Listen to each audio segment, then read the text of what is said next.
I absolutely adore rotary engines, but I do understand people struggle with them. They tend to be unreliable when not maintained in a perfect way. So what if you want one of the best JDM chassis ever created, but the reliability of a piston engine, while also still keeping that Japanese JDM spirit? Lightweight, high revving, turbocharged, and fun. So what's the perfect motor other than the rotary engine in the RX-7? Let's talk about it. Before this video starts, just a quick reminder, I just launched ProjectCarExchange.com. I thought buying project cars online was a huge pain in the butt. So if you're interested in getting yourself your own project car or selling your own project car, this might be the perfect place for you, or just come window shop. It's now fully launched. I'd love for you guys to give me some feedback, and yeah, I just really appreciate you guys listening. So head over to ProjectCarExchange.com. Hope to see you there. Hello, David here, and welcome to a Mazda RX-7, 90s JDM legend.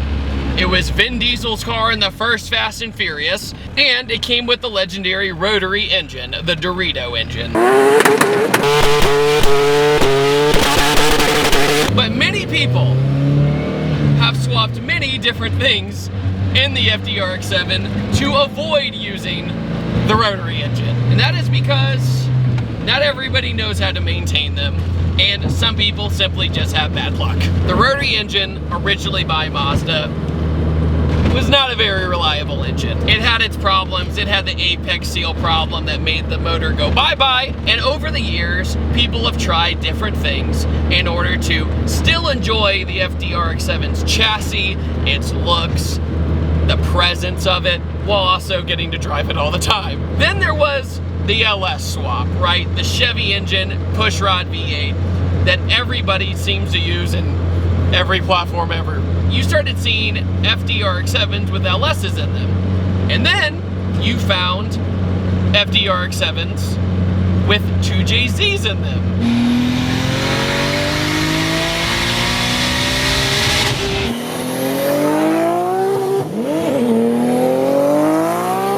And then, finally, you found them with Honda motors in them. And that's what this is today.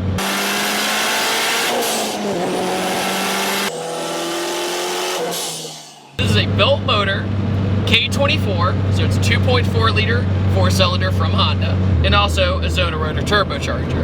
And then it got me thinking, wait a minute, the rotary is a light engine, the K-Series is a light engine, the rotary is a high revving engine, the K-Series is also a high revving engine. Both of them are Japanese. The only difference is that one is a spinning triangle and one has pistons. And the K-Series is an extraordinarily proven engine. They take boost like crazy and they do amazing things when you throw a turbo on them. But with this, you kind of have the best of both worlds because you have the reliability of a piston engine. Now you're not gonna get the Dorito sound of a Bridgeport or anything like that, which is unfortunate, but you do have a Honda motor with a turbo on it, and that's also not so bad. Oh yeah. Pull-off's great, the vibes are good.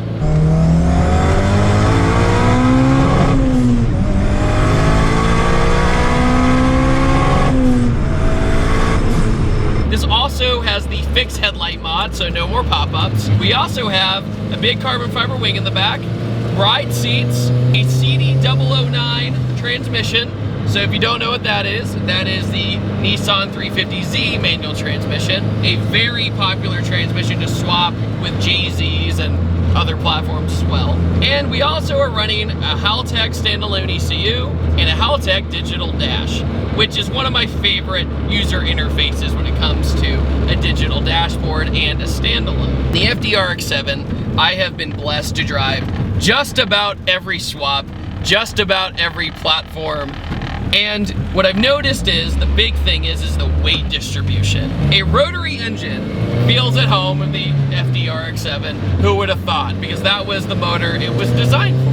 It's low to the ground, it weighs practically nothing, and when you do like a 2JZ, it tends to sit a lot higher up when you mount it.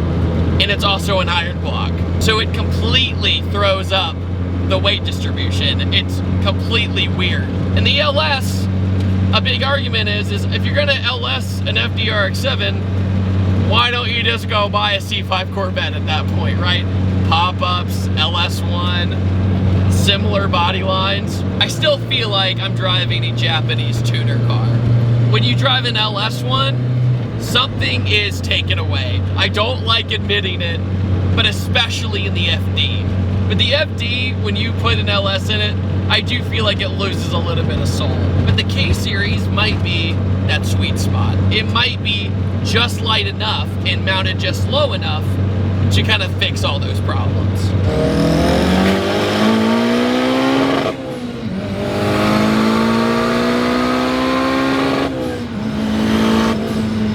Woo! This thing gets, dude. That is awesome. Like, this car, you feel the weight, but in a good way. It's not like, man, this thing's a boat. It's like, no, this thing's a rocket ship from how light it is. That was just a second gear roll on, and when the boost kicked in, it kicked in, dude. Also, quick rundown of the interior of an FD. I always kind of thought of it as the Japanese Viper, because if you're a taller guy, I'm not. If you're a taller guy, this roof is right there. I'm 5'8", and my hat's almost touching it. It has the signature 90s dash, right, of where everything's aimed towards the driver, and the passenger does not have priority. It's all on the driver. We also got an Adam LZ steering wheel, and the Mazda logo fits perfectly in there. I think that's really neat. We have a beautiful carbon fiber hood. The interior is in really good shape. The transmission feels really great to shift through. The shifter feels phenomenal. And the engine bay is absolutely immaculate.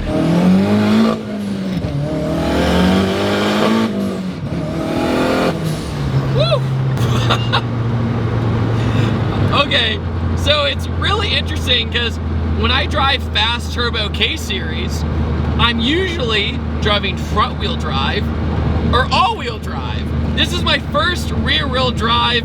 No, that's a lie. I drove a rear wheel drive Civic, but that was sketchy.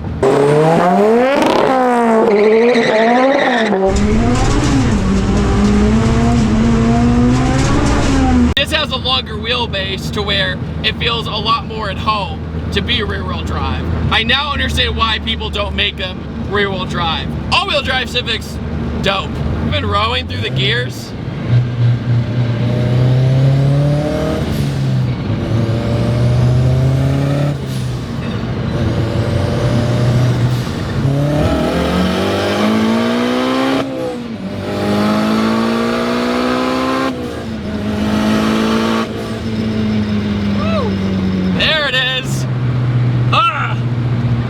Intense, dude.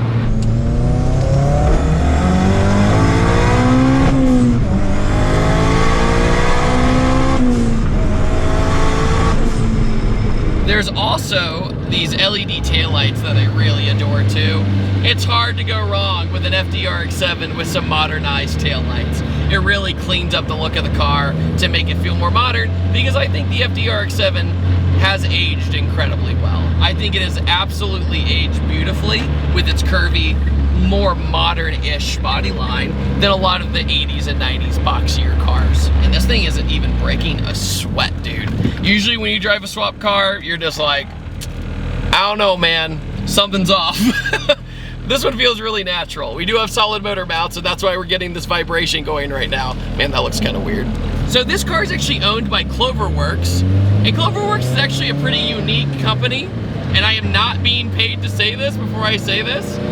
They were willing to let me drive their car, which is really phenomenal, but this is a giveaway car, and I know you've heard it a million times about giveaway cars nowadays, but what I like about Cloverworks and what they're doing is that they actually cap their entries. So essentially what that means is that everybody, when they enter to win this car, is on a level playing field.